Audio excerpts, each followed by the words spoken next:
Les quiero pedir, mis amados hermanos, que abran sus Biblias en Apocalipsis capítulo 2. Vamos a estar viendo del versículo 12 en adelante y vamos a continuar con lo que iniciamos el domingo pasado. Estuvimos estudiando la iglesia de Esmirna en nuestra congregación. Hemos iniciado el estudio sobre las 7 iglesias del Apocalipsis. Comenzamos con la iglesia de Éfeso, luego la iglesia de Esmirna y esta vez vamos a estudiar la iglesia de Pérgamo. La iglesia de Éfeso, una iglesia muy ocupada, muy activa. Y el Señor lo felicita por eso. Pero muchas veces nos ocupamos en el Señor y andamos muy ocupados como Marta, la hermana de Lázaro. Y estamos tan activos, tan ocupados que se nos olvida lo más importante, que es estar a los pies del Señor. Cuando Marta le reclama al Señor que su hermana María no le ayuda, el Señor le dice: Marta, Marta, afanada y ocupada estás. Dice: María ha escogido la mejor parte. Y el Señor reprende a la iglesia de Éfeso porque ha olvidado su primer amor. Y qué importante es para cada uno de nosotros no olvidar nuestro primer amor. Como la hermana decía, yo recuerdo a esa niña cuando escuchaba esas bellas palabras, ¿verdad? Y a mí también me remontó a mis tiempos de joven, cuando recién comenzaba. Ese era uno de los signos favoritos en la iglesia. Y yo también en mi casa, ya cuando el Señor tiene los ojos puestos en uno, ¿verdad? En mi casa los vecinos eran muy buenos, éramos casi familia. De hecho, todavía tenemos comunicación con la nueva generación. Ellos tenían estudios bíblicos en su casa y cantaban himnos, y en aquel entonces yo me ponía y me burlaba de los himnos y me mofaba de ellos. Mas no sabía que el Señor también un día me iba a tener cantando esos mismos himnos, ¿verdad? Y alabándole al Señor. Y la iglesia de Esmirna, la iglesia perseguida, una iglesia que en medio de dificultades, una iglesia que económicamente pobre, pero el Señor le dice: tú eres rica. Porque muchas veces, hermano, la sociedad nos dice: esto es lo que tienes que ser. Y gracias a Dios por la prosperidad económica, gracias a Dios por la bendición, por la provisión del Señor. Pero más importante es ser rico espiritual que tener todas las riquezas del mundo y perder nuestra alma, ¿verdad? Así que la iglesia de Esmirna, yo creo que casi ninguno de nosotros nos podemos identificar con eso, la persecución que la iglesia de Esmirna tenía. Pero también el Señor sabe nuestras tribulaciones, el Señor sabe nuestras dificultades, y Él está allí con cada uno de nosotros. Y ahora la iglesia de Pérgamo. La iglesia de Pérgamo es una iglesia, yo viniendo para acá, yo le decía a mi esposa, la iglesia de Pérgamo casi nos identificamos con ella, casi todas las iglesias ahora. Porque hemos dejado que el mundo penetre en nuestras iglesias. El Señor nos dice en las bienaventuranzas, dice que usted y yo somos la luz del mundo, usted y yo somos la sal del mundo. Y si la sal ya deja de servir, no sirve para nada más que para ser echada al suelo, a la calle y ser pisada.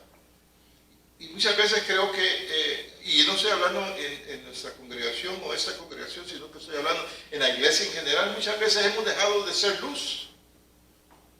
Hemos dejado de ser la sal. Y hemos dejado que el mundo penetre en nuestras congregaciones. Y pecados que antes nos impactaban, nos quebrantaban, nos escandalizaban, ahora ya no. Son comunes.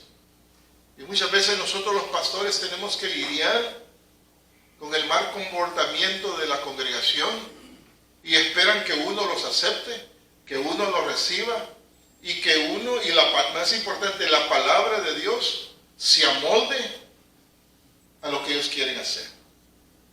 Y esto era la iglesia de Pérgamo. Apocalipsis capítulo 2, verso 12 en adelante. ¿Lo tiene?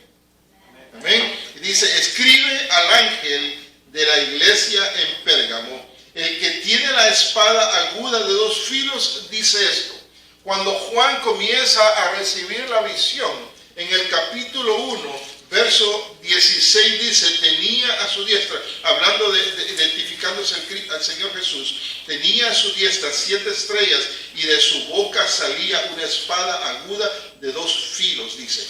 En Hebreos 4:12 dice, porque la palabra de Dios es viva y eficaz y más cortante que toda espada de 2 filos, que penetra hasta partir el alma y el espíritu, las coyunturas y los tuétanos, y discierne los pensamientos y las intenciones del corazón. Este es el Señor Jesús.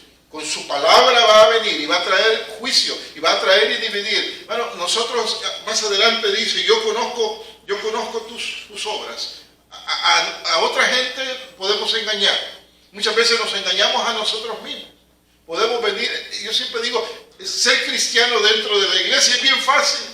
Ser aleluya delante de la iglesia es bien fácil. Levantar las manos y cantarle y con gozo es bien fácil. Pero afuera, allí comienza nuestro campo misionero. Allí en el lugar donde el Señor nos tiene trabajando. Una hermana decía que daba gracias al Señor porque todavía a su edad puede seguir trabajando. No sé quién es, pero ¿quién es la que dijo eso? Hermana, Dios la bendiga, gloria a Dios. Y nos gozamos en trabajar, nos gozamos y salimos. Pero allí donde estamos, y el Señor no se equivoca donde nos pone. Porque allí donde nos tiene, en ese lugar donde laboramos, el Señor quiere que seamos luz, que la gente pueda ver la diferencia que hace ser cristiano, ser hijo de Dios. Allí quiere que seamos. Y dice Él, yo conozco tus obras. Dice, ¿y dónde moras? Donde está el trono de Satanás. Qué tremendo es eso. Yo creo que si alguno de nosotros vivimos en una zona un poquito dificultosa, no podemos decir, ay hermanos, oren por mí porque yo estoy en el mero trono de Satanás, ¿verdad? Pero miren lo que dice, donde está el trono de Satanás, pero tienes mi nombre y no has negado mi fe, ni aun en los días de Antipas, mi testigo fiel, que fue muerto entre vosotros, donde mora Satanás. Y una vez más dice, y nosotros, usted y yo vivimos en este estado de California, un estado muy liberal. Yo recuerdo cuando en el tiempo de la pandemia, cuando el gobernador comenzó a decir todos los negocios que iba a permitir abrir, y como en ellos la iglesia, Dios no entra en sus números, ¿verdad? No entra en sus ideas, no tienen en cuenta las iglesias. Y comenzó a decir, enumerar todos los negocios que iban a abrir, y dijeron que iban a abrir los nightclubs, iban a abrir los bares, iban a abrir no sé qué cosa, parece que los casinos. Pero no mencionó las iglesias. Yo le digo a mi esposa, si los bares y los casinos y todas esas otras cosas son esenciales, mucho más esencial es la iglesia de Dios, la iglesia de Cristo Jesús. ¿Qué más esencial, es más importante estar en la casa de Dios que ir a un casino, que ir a alguna otra cosa? Por lo menos para nosotros. Y en ese momento le dije a los hermanos y empecé a decirles, hermanos, regresamos a la iglesia. Porque si ellos pueden regresar a sus casinos, nosotros podemos regresar a nuestra iglesia. Amén. ¿Verdad? Entonces, y vivimos en un momento, en un tiempo, mis amados hermanos, cuando usted y yo tenemos que ser radicales en nuestro conocimiento y en nuestra fe. Cuando yo les decía el otro día que estaba la gran noticia de que, ustedes no saben de esas cosas, que Shakira se había separado de Piqué y que le habían dedicado una canción y que no sé qué y que no sé cuánto y que no sé con quién. Y yo les dije a los hermanos, y todos tuvieron la misma risa que ustedes tuvieron. Yo les decía a los hermanos, cuando nosotros sabemos más acerca de los pleitos de Shakira con Piqué y le sabemos la canción y hasta se la dedicamos a alguien. Desde Paquita, la del barrio, no había salido nada tan tremendo. Cuando sabemos más de esas cosas que de la palabra del Señor, cuidado, mis amados hermanos, cuidado. Porque el movimiento que hay en este tiempo, podemos decir lo que el Señor le dijo a la iglesia de Pérgamo, que estamos viviendo donde está el trono de Satanás, donde el pecado abunda. Y muchas veces podemos decir, ay hermano, ya nos va a decir que no podemos ver ni los Óscares esta noche. Pero cuando eso es lo más importante, que eso es la prioridad de mi vida, hermano. Cuando el movimiento homosexual es tan radical en nuestros tiempos, a donde la igualdad de género, a donde a nuestros hijos les dices, yo te veo un poquito como confundido. Yo te quiero decir algo, les dicen. No tienes que tener que decidir. Si te sientes mal en el cuerpo de niño, ponte dentro. Y luego decides si quieres ser niño o quieres ser niña. La palabra dice, en el principio, varón y hembra los creó, es todo. No es nada más. Y si ellos son radicales, si ellos quieren adoctrinar a nuestros hijos, a la escuela antes los enviamos a nuestros hijos para que estudiaran matemáticas, ciencias sociales, naturales, y más adelantito, química, álgebra y todas estas cosas, ¿verdad? Pero ahora los están adoctrinando. Los están adoctrinando, y si nosotros no hacemos nada por ellos, si nosotros no somos radicales como son ellos acerca de la palabra, nos vamos a perder. Y nuestras iglesias están vacías. En nuestras iglesias los jóvenes están ausentes. Vienen hasta cierto tiempo, pero llega un momento en que dicen, Mom, Dad, ya no me puedes obligar. Ya no puedo ir a la iglesia. Ya no hay nada para mí en ese lugar. Porque hemos dejado que si nosotros no enseñamos a nuestros hijos, el mundo los va a enseñar. El mundo los va a adoctrinar. Y se los va a llevar. Porque el atractivo del mundo es grande. El atractivo del mundo brilla. Y porque nosotros tenemos ministerios y vidas comprometidas con el mundo. La palabra que enseñamos y la palabra que predicamos nos duerme, nos aburre. Yo ya dejé a los hermanos, ya no les digo tanto que los duermo en la iglesia, porque una vez, hace muchos años, un hermano, cuando todavía grababan cuando eran en cassette que grababan los mensajes, me dijo, mira hermano Mauricio, le grabé el mensaje. Gracias hermano. Y un día de ese me puse, a mí me gusta acostarme así, estudiar y estar ahí preparando y leyendo. Y dije, voy a oírme el mensaje. Y lo puse. Ay hermano, qué bendición, qué rico me dormí. Me dormí yo mismo. Me dormí yo mismo, así que desde entonces yo no les digo nada a los hermanos, nomás les digo, con el boletín repártanle una almohadita por favor, brother.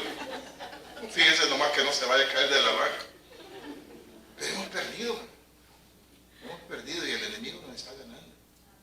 Pero fíjense que estos, allí donde está, muchas veces nosotros utilizamos esas cosas. Es que salió así porque mire de dónde viene, mire el barrio que es, mire las cosas, mire el papá, mire la mamá, mire que estaban estos en el mismo donde está el trono de Satanás, donde mora Satanás, pero ahí estaban estos, este remanente. Y siempre el Señor tiene un remanente fiel, que usted y yo seamos ese remanente fiel, mis amados hermanos, que vivamos en la fe del Señor, que vivamos y seamos luz a este barrio, que luz al barrio donde estamos nosotros, luz allí donde el Señor nos tiene trabajando, luz con nuestros hijos para enseñarles y ministrarles. Cuando mi hija estaba desde muy pequeña, mi esposa oraba con ella. Yo sinceramente le digo, yo fallé. Yo estaba, mi cosa era proveerle a mis hijos, proveerle a mi esposa y trabajar, ¿verdad? Y ya dice, uno piensa, ahí es trabajo de la mujer enseñarle las cosas del Señor. No, Señor, es mi responsabilidad. Pero como mi hija iba creciendo, mi esposa seguía allí. Y llega un momento, 14, 13, 14, 15, 16, a donde a veces no quieren saber nada del Señor. Y mi hija andaba caminando, preparándose para ir a la escuela, y mi esposa iba detrás de ella con la palabra. Y mi hija se metía al baño para esconderse de mi esposa, arreglarse, ¿verdad? Y le cerraba la puerta. Y mi esposa estaba así, leyéndole la palabra al otro lado de él. Dijo, se perdió el pastor, van a decir lo que no están acostumbrados a esto.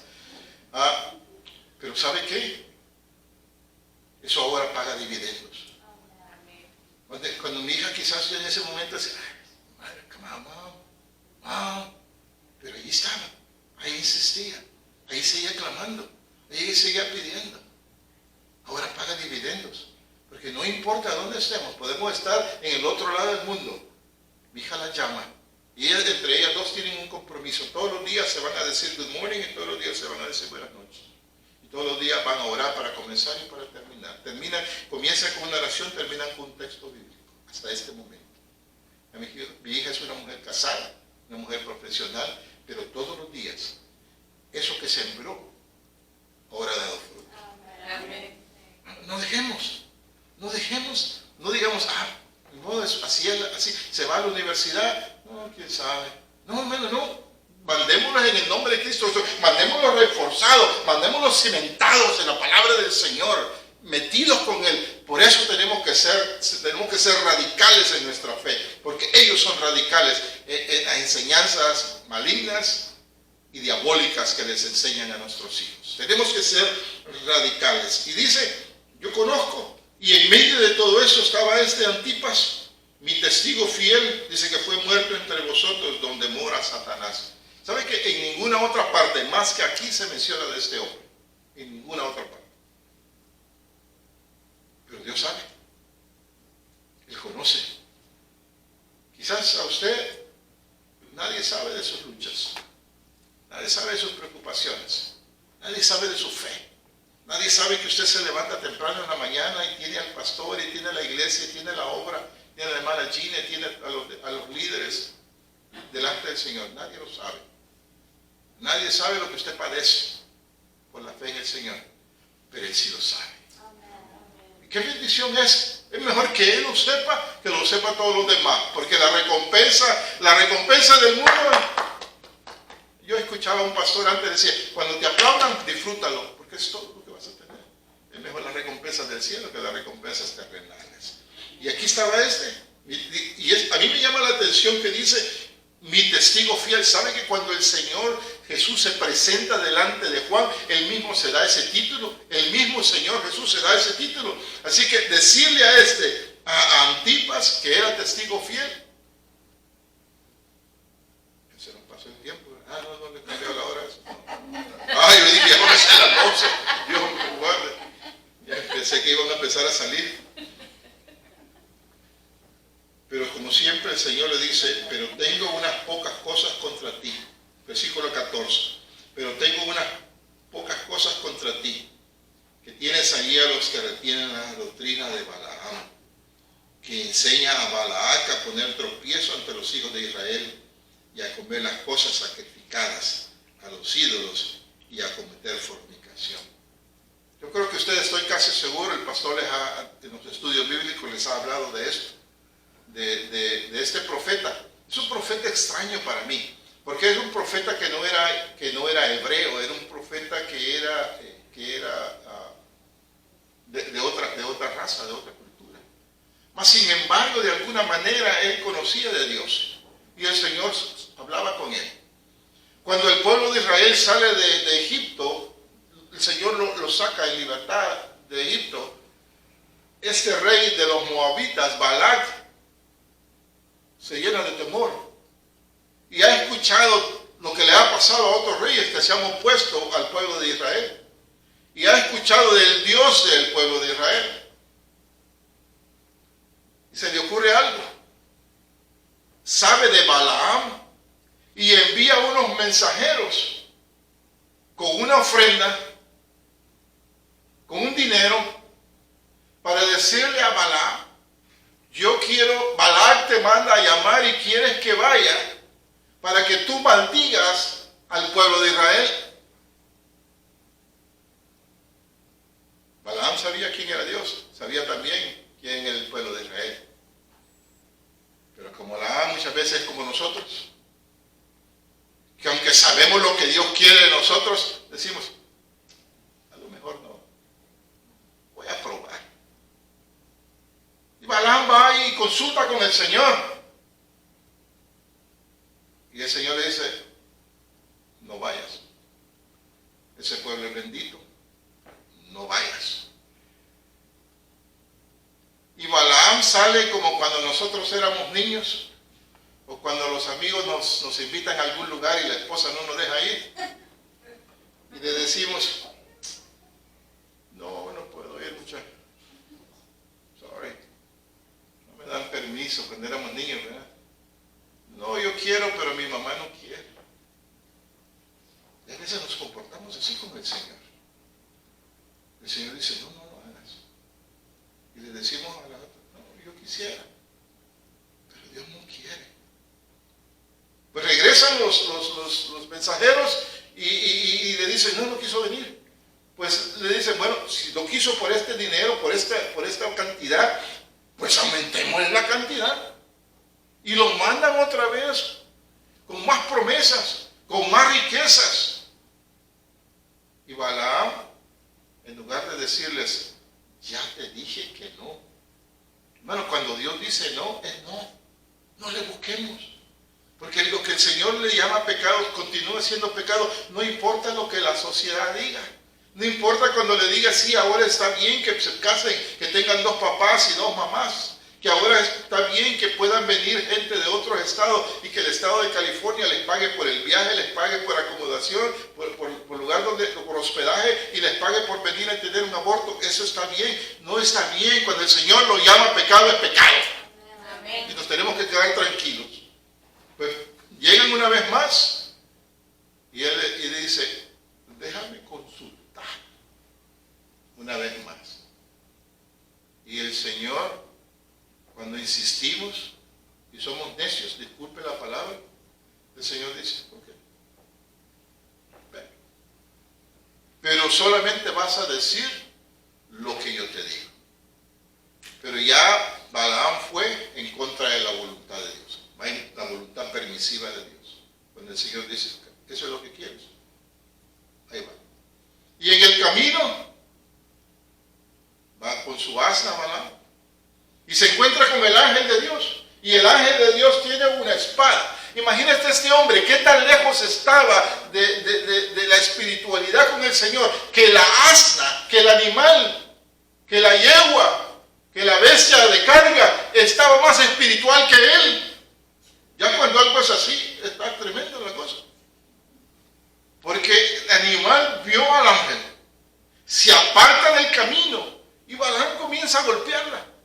La vuelve a regresar al camino y llega un momento en que se hace a un lado y presiona la pierna de Balaam contra un muro. Y Balaam la golpea y el animal se echa. Y el animal, el Señor le permite que pueda hablar y le dice, ¿por qué me golpeas? Era para que en ese momento le cayera el 20 a aquel, ¿verdad? Pero comienza a hablar. Le dice el animal, ¿alguna vez? Yo creo que ahí está ya, ¿verdad? ¿Alguna vez yo me he comportado de esta manera? ¿Alguna vez yo te he sido desobediente? Y Balaam dice, no. ¿Y entonces? Es que no estás viendo lo que está ahí enfrente. Y el Señor le permite. Y en ese momento dice Balaam, si quieres me regreso. Pues Balaam va, ya que ya van a ser las 12. Y Balaam va y llega, y en cada ocasión hacen su sacrificio, hacen toda la ceremonia.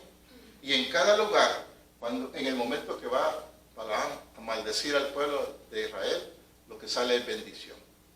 Se molesta el rey Balac y va de lugar en lugar en lugar. Y lo único que sale es bendición. Porque aquel que es bendito de Dios nadie lo puede tocar. Amén. Sepa eso usted. ¿Verdad? Así es. Entonces, pero cuando Balac se le iba el cheque de la mano, tenía que regresar el depósito que ya le habían dado. Dice, ¿sabes qué? Te voy a decir algo. Una de las cosas que Dios aborrece es que sus hijos sigan tras los ídolos. El Señor aborrece la idolatría y aborrece la fornicación. Y le dice que tus hijas vayan y conquisten a los hijos de los israelitas. Y así fue. Y comenzó la mezcla. Comenzaron a unirse. y comenzaron a irse, a fornicar y tras los ídolos de los moabitas. Y Dios castigó al pueblo de Israel y hubo mortandad por esa situación. Entonces, la doctrina de Balaam, ¿no? Siempre, cuando nosotros permitimos que el mundo penetre en nuestras iglesias, cuando la fe, cuando la palabra de Dios pura, la mezclamos con esto otro, con esto otro. Y ya no es lo que la palabra dice, sino que es una cantidad de ideas que se han metido y se han mezclado en las congregaciones. Y si ustedes miran en el internet, seguro que ustedes tienen acceso y miran lo que sucede en muchas iglesias y lo que llaman ellos adoración y lo que llaman ellos el Espíritu Santo que se derrama y esto y lo otro, y usted dice, ¿y esto de dónde lo sacaron? Pero ¿por qué es lo mismo? Porque hemos dejado que las corrientes del mundo vengan y contaminen nuestra congregación. Y eso es lo que la iglesia de Pérgamo estaba haciendo. Y más adelante dice, y también tienes lo que retienen a la doctrina de los nicolaitas, que yo la aborrezco. Yo le decía a mi esposa, mira, yo estuve averiguando y esto lo he predicado un montón de veces antes, y unos dicen, es esto, los nicolaitas eran esto, y los nicolaitas dicen que eran esto otro. Una cosa, y me dice mi esposa, ¿y entonces qué vas a decirle a la gente? ¿Sabes lo que yo le voy a decir? Que el Señor Jesús dice, yo lo aborrezco. Y si el Señor Jesús lo aborrece, no importa lo que estos digan y lo que los otros digan y lo que lo presenten y lo que lo hagan esto. Lo único que tenemos que hacer es que si Él lo aborrece, nosotros lo tenemos que aborrecer. Pero dice, ¿pero cómo vamos a saber? Usted va a saber. Porque cuando es la luz, usted se da cuenta. Cuando usted conoce la verdad, no lo van a engañar tan fácilmente. Métase con el Señor, conozca la palabra y sea firme, sea radical con su fe. Y una vez más le dice, el versículo 16 dice, por tanto, arrepiéntete. ¿Sabe que la palabra arrepentir muchas veces nosotros solo se la decimos a los nuevos convertidos? Le decimos, arrepiéntete de tus pecados, ven. Pero de las 7 iglesias en el Apocalipsis, a 5 iglesias les dice el Señor, arrepiéntete. ¿Qué quiere decir arrepentirse? Cambiar de dirección. De donde iba, cambiar, de equivocar y regresar a las cosas del Señor. A la iglesia de Éfeso le dice, regresa, arrepiéntete y regresa de donde has caído. Y ya las primeras obras de regresar donde está el Señor. Y le dice a la iglesia de Pérgamo, por tanto arrepiéntete, pues si no vendré a ti pronto y pelearé contra ellos con la espada de mi boca, con la palabra de Dios. Porque esta palabra es luz. Y cuando llega esta palabra, la luz se desvanece. La luz corre. Nosotros tenemos un servicio de oración los sábados, una vez al mes. Y estos días que está todavía el invierno, está muy oscuro. Cuando llegábamos, todavía estaba el cuarto oscuro. Pero en el momento que llega uno y pone el switch, la luz llega y la oscuridad huye. Y eso es lo que sucede. La palabra del Señor dice, y el Señor dice, si no, yo voy a venir con mi palabra. Yo voy a traer juicio. Primera Pedro dice que el juicio va a comenzar por la casa de Dios. Por la casa de Dios. Y que la palabra nos encuentre justos. Que la palabra nos encuentre rectos. Que la palabra nos encuentre en obediencia al Señor, mis amados hermanos.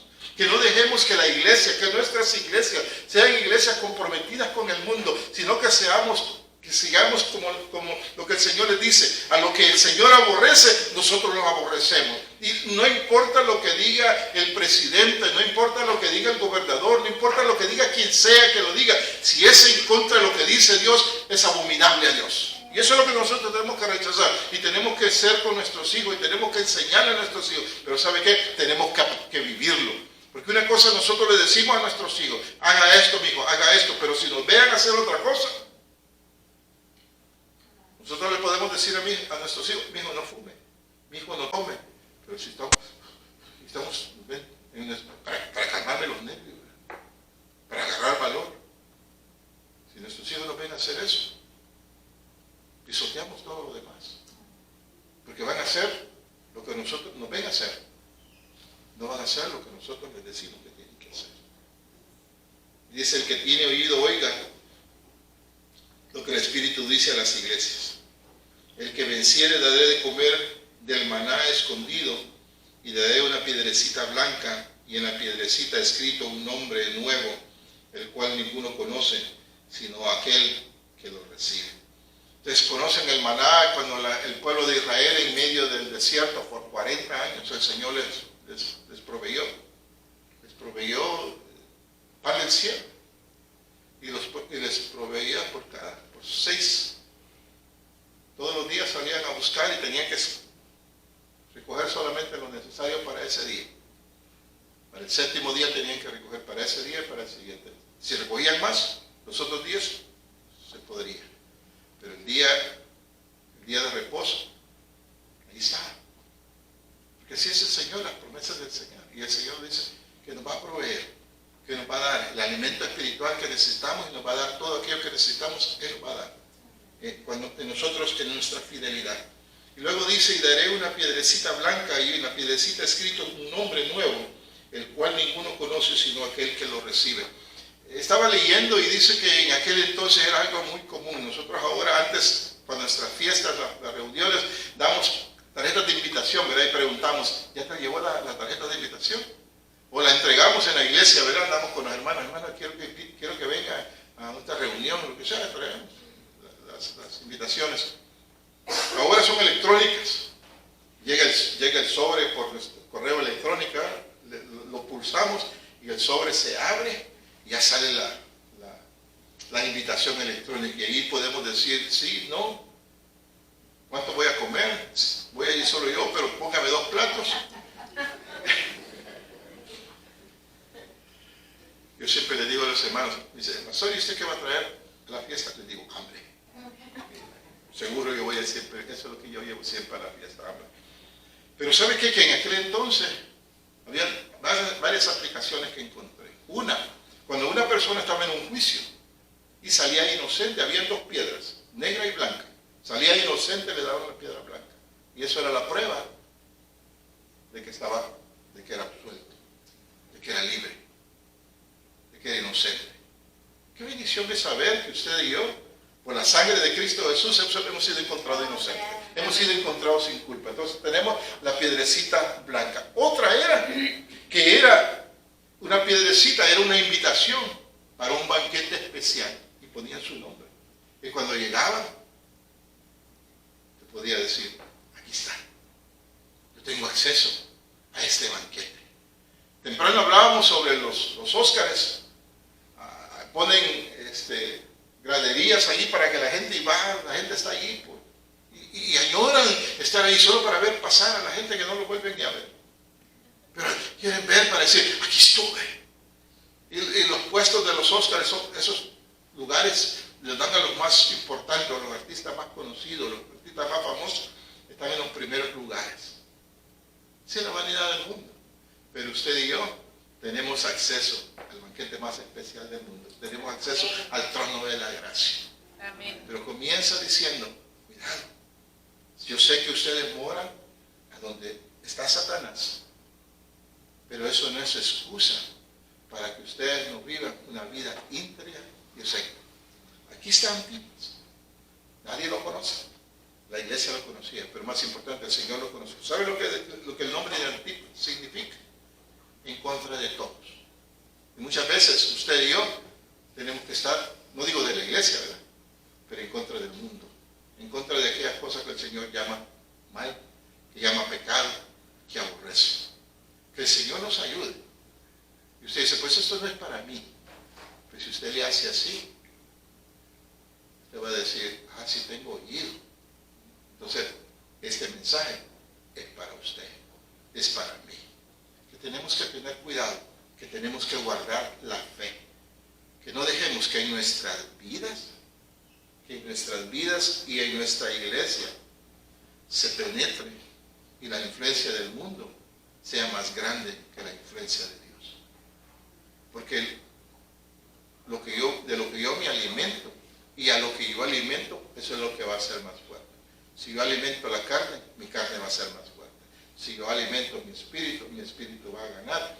Y aquellas cosas que me quebrantaban, que me afligían, ya no van a tener el dominio que tienen sobre mí. Que el Señor nos ayude a guardar la fe.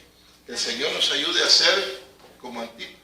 Que en medio de todo, en medio de toda persecución, en medio de quizás que nadie lo apoyó, él estuvo fiel y dijo, eso es lo que yo creo. No importa lo que el mundo diga, no importa lo que las escuelas nos enseñen. En Cuba, una generación, 2 generaciones han crecido bajo el dominio del comunismo. Me contaban antes mis hermanos pastores, que ya están quizás de mi edad o un poquito, más o menos pues de mi edad, que les decían en las escuelas, esto te lo dio Fidel. Lo que tienen tus padres te lo dio Fidel.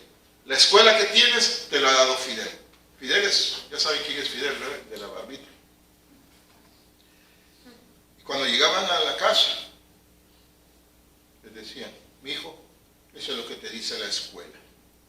Eso es lo que te dicen aquí. Pero déjame decirte, ¿quién te dio el pan de este día? ¿Quién nos ha dado? Pero si nosotros no atacamos y hacemos un contrapeso a lo que les enseñan a nuestros hijos. Cuando yo la primera vez que yo fui para Cuba, yo sabía todas estas cosas. Yo pensé que me iba a encontrar una iglesia llena de ancianos, de ancianas y de puras mujeres. Me encontré iglesias llenas de jóvenes, vibrantes, alabando al Señor, con una alegría, y la gente no cabe en las iglesias. Iglesias angostas, largas, sin ventanas y un calor. Un calor. Ahí es bueno para ir, en un culto se pierden unas 10 libras. Es buena para la dieta. 10 libras fácil se sudan ahí. Y ahí está la gente, hermano, sirviéndole al Señor.